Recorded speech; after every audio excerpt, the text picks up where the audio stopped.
আসসালামু আলাইকুম। আশা করি সবাই ভালো আছেন। আজকের বিষয়টি অত্যন্ত গুরুত্বপূর্ণ। আজকের বিষয়টি হচ্ছে সরাসরি বাংলাদেশ পুলিশের 4000 এসআই নিয়োগ প্রসঙ্গে। আমি প্রথমেই আমার পরিচয়, আমি একজন সাধারণ মানুষ, একজন সচেতন নাগরিক। আমি একজন সাধারণ মানুষ হিসেবে মাননীয় প্রধানমন্ত্রীর দৃষ্টি আকর্ষণ করছি, স্বরাষ্ট্রমন্ত্রীর দৃষ্টি আকর্ষণ করছি, আইজি মহোদয়ের দৃষ্টি আকর্ষণ করছি। বিষয়টি হচ্ছে, আপনারা জানেন যে PRB, police regulation of Bengal 1943-তে এই যে নিয়মটা আজ পর্যন্ত অদ্যাবধি এভাবে কিন্তু চলমান রয়েছে। এখন বিষয় হচ্ছে, বাংলাদেশ সরকারের একটি মৌখিক নির্দেশনা ইতিমধ্যে আমরা জানতে পেরেছি যে সরাসরি 4000 এসআই নিয়োগ হবে। এখন বিষয়টি হচ্ছে, দেখেন, আমি যতটুকু জেনেছি যে আমাদের মাননীয় প্রধানমন্ত্রী অত্যন্ত মানবিক মানুষ এবং উনি সাধারণ মানুষের কথা শুনেন।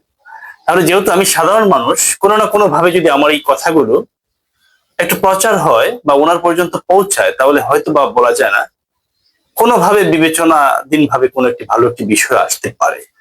আর আমি এই কথাগুলোর পিছনে যে উৎসাহ জাগিয়েছেন আমাকে আমাকে বেশ কিছু আমাদের পুলিশ সদস্য ভাইয়েরা আমাকে মেসেজ করেছেন, হোয়াটসঅ্যাপে লিখেছেন যে আপনি যদি একটু 2 মিনিট এর ব্যাপারে কথা বলতেন।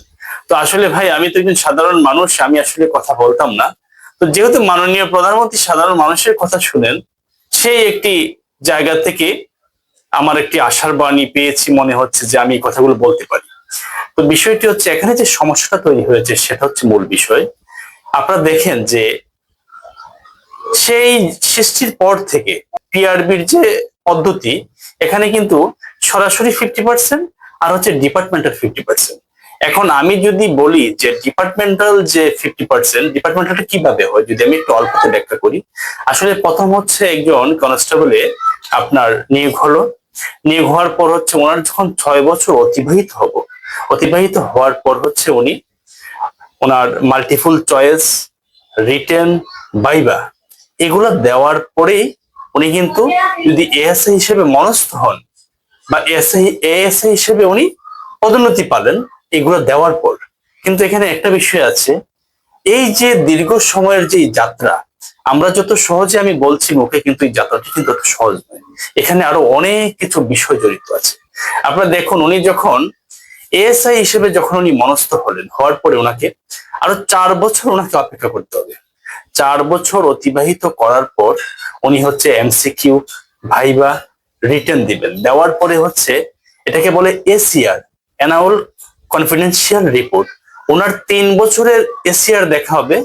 এই এসিআর এ হচ্ছে ওনার কর্মদক্ষতা, ওনার ডিপার্টমেন্টাল পানিশমেন্ট আছে কিনা, ওনার কোনো দুর্নীতি আছে কিনা, এক কথায় হচ্ছে ওনার চাকরির শুরু থেকে এই পর্যন্ত বা গত 3 বছর উনি কি করেছেন সবকিছু রিপোর্ট খুবই বিচক্ষণতার সাথে পর্যালোচনা করা হবে।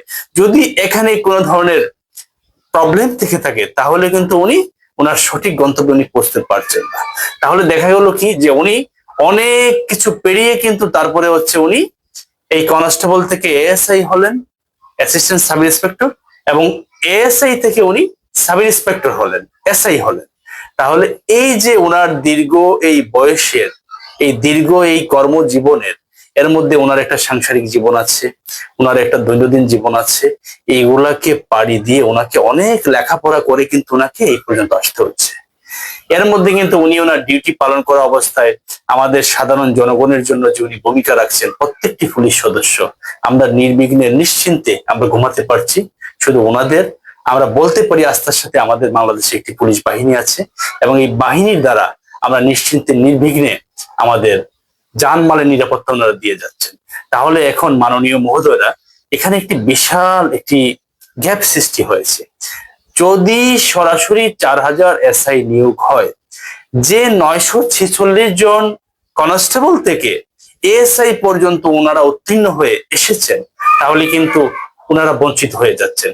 এবং এই দ্বারা যদি অব্যাহত থাকে, ভবিষ্যতে আরো 1.5 লক্ষ পুলিশ সদস্য যারা এই কনস্টেবল থেকে এই পর্যন্ত আসার জন্য যে সময়টা তারা অতিবাহিত করেছেন, যে চ্যালেঞ্জের মধ্য দিয়ে এই পর্যন্ত আসার রাস্তায় আসতেছেন, তারাও কিন্তু বঞ্চিত হয়ে যাবে। তো আসলে বিষয়টা হচ্ছে, আমরা ছোট মানুষ, সাধারণ মানুষ, রাষ্ট্র যারা পরিচালনা করেন ওনারা একটি বড় জায়গায় আছেন, অনেক চাপে থাকেন, ওনাদের চিন্তা ভাবনা অনেক অনেক প্রসারিত। এমনও হতে পারে যে ওনার চিন্তাধারা এর চেয়ে ভালো কিছু আছে যেটা আমরা বুঝছি না, বা সেই জ্ঞান আমাদের নেই, সেটা বোঝার মতো ক্ষমতা আমাদের নেই। তাহলে রাষ্ট্রের দায়িত্বশীল জায়গায় যারা আছেন, মাননীয় প্রধানমন্ত্রী, স্বরাষ্ট্রমন্ত্রী এবং আইজিপি মহোদয়কে আমি বিনীতভাবে, আমার সাধারণের জায়গা থেকে আমি বিনীতভাবে অনুরোধ করব যে আপনারা একটু বিবেচনাধীন ভাবে যদি এই বিষয়টি একটু দেখতেন, যে যারা এই 946 জন এই পর্যন্ত পরিশ্রম করে দীর্ঘ প্রতিকূলতার মাধ্যমে এই পর্যন্ত এসেছেন, আমার বিনীতভাবে আপনাদের কাছে অনুরোধ থাকবে ওনারা যাতে কোনোভাবেই বঞ্চিত হন না।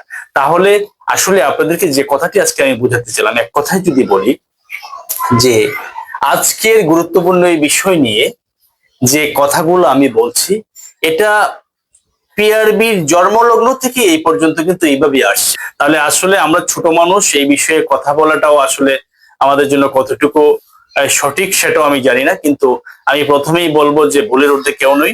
আমার কথায় ভুল থাকতে পারে, যদি আমি ভুল বলে থাকি আপনাদের মতামতের মাধ্যমে, কমেন্টের মাধ্যমে আমাকে সংশোধন করার সুযোগ দিবেন। কারণ এই বিষয়ে অনেক অ্যাডভোকেট, অনেক ব্যারিস্টার মহোদয়রা বলেছেন, ওনারা অনেক ভালো বলেছেন, কিন্তু আমি আমার এই বিষয়ে খুবই অল্প আমার জ্ঞান, এই অল্প জ্ঞান থেকে আমি একটু বলার চেষ্টা করেছি। এই বিষয়টা যদি বিবেচনা করে মাননীয় প্রধানমন্ত্রী একটু দেখতেন, তাহলে আমরা এই পুলিশ বাহিনী এবং সাধারণ জনগণ আপনার কাছে আজীবন কৃতজ্ঞ থাকতাম। আশা করি আমাদের এই বিষয়টা একটু বিবেচনাধীন নিবেন, কারণ এই কথাটি আমার নয়, এই কথাটি লক্ষ পুলিশের ভিতরের হৃদয়ের কথা আপনাদেরকে জানাচ্ছি। কারণ আপনারা জানবেন যে সার্ভিস লাইফের থেকে অনেক কথাই কিন্তু চাইলেও বলা যায় না। আমরা যেমন সাধারণ মানুষ, আমরা যেভাবে স্বাধীনভাবে কথা বলতে পারি, কিন্তু সার্ভিসের থেকে একজন মানুষ বলতে পারেন না, এখানে অনেক ধরনের বাধ্যবাধকতা আছে। তাহলে আমি এই সার্ভিস লাইফের থেকে যে সদস্যরা যারা এই আমাকে স্মরণ করেছেন বা বলেছেন এই কথাগুলা বলার জন্য, এই ওনাদের লক্ষ লক্ষ পুলিশ সদস্য ভাইয়ের কথাগুলা আপনাদের মাঝে শুধু আমি উপস্থাপন করছি। আপনারা হচ্ছেন রাষ্ট্রের নীতি নির্ধারক, আপনারা যে ব্যবস্থা নেবেন সেটা আমরা সাদরে গ্রহণ করব এবং আমরা গ্রহণ করতে বাধ্য। কিন্তু আমাদের এই কথাগুলো যদি আপনারা একটু বিবেচনায় নিয়ে আমাদের জন্য কিছু একটু করেন, তাহলে আমরা আজীবন কৃতজ্ঞ থাকবো। সবাই ভালো থাকবেন। আসসালামু আলাইকুম।